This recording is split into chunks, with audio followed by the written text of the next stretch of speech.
Bonsoir à tous, voici les principales informations de ce dimanche 18 avril 2021.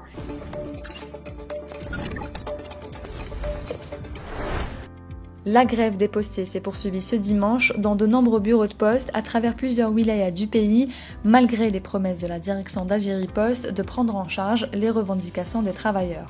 Après les mesures annoncées par la direction générale d'Algérie Post, certaines agences ont repris le travail, mais nombreuses sont celles qui sont toujours paralysées. Certains ont tenu à assurer un service minimum qui se limite au fonctionnement d'un seul guichet, avec uniquement le retrait comme service assuré, pendant que d'autres ont carrément fermé. Le mouvement est suivi dans les wilayas d'Alger, Tizi Ouzou, Bou Meldes, Béjaïa et dans le wilaya de l'Ouest. Le travail a repris dans le wilaya de l'Est, mais certains bureaux continuent d'observer la grève.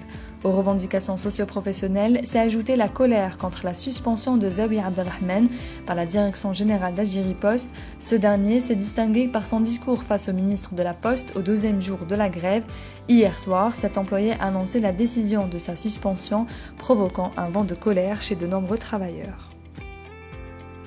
Un sit-in de protestation a été observé aujourd'hui par des dizaines de pompiers, à l'instar de leurs homologues à travers plusieurs wilayas, pour protester contre leurs conditions socio-professionnelles et réclamer notamment la prime de contagion et celle de la Covid-19.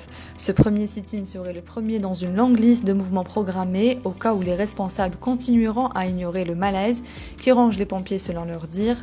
Parmi leurs revendications, le versement de la prime Covid-19 promise par le président de la République, l'ajustement des heures de travail supplémentaires et la mise en place d'un système de promotion en passant par le concours professionnel tel que défini dans les statuts. Le tribunal de Tipaza a prononcé ce dimanche une peine de 2 ans de prison ferme contre Kamel Chehri, dit El Bouchi, pour octroi d'un dû privilège, tandis qu'un notaire au centre-ville de Tipaza a été acquitté, dans le cadre de cette affaire, de toutes les charges retenues contre lui. Le même tribunal a également condamné le chef de service chargé de l'enregistrement aux impôts à 2 ans de prison, dont 1 année avec sursis. Quant à la 4e accusée dans cette affaire, l'inspectrice centrale et chef de bureau du même service des impôts, elle s'est vue infliger une peine d'1 année d'emprisonnement avec sursis. Pour rappel, le représentant du ministère public près le tribunal de Tipaza avait requis le 4 avril dernier une peine de 10 ans de prison ferme assortie d'une amende de 1 million de dinars à l'encontre de Kamel Chehri. Le tribunal de Tipaza a prononcé ce dimanche des peines allant d'1 an de prison avec sursis à 6 ans de prison ferme à l'encontre des accusés dans l'affaire de corruption à l'entreprise de gestion touristique EGT de Tipaza. Les anciens directeurs généraux de l'EGT, Behlouli Mohamed et Kaoula Yassine, ont ainsi été condamnés à 6 ans de prison ferme et à une amende de 500 000 dinars pour abus de fonction, dilapidation de deniers publics, passation de marché en infraction à la réglementation et octroi d'indus privilèges à des tierces.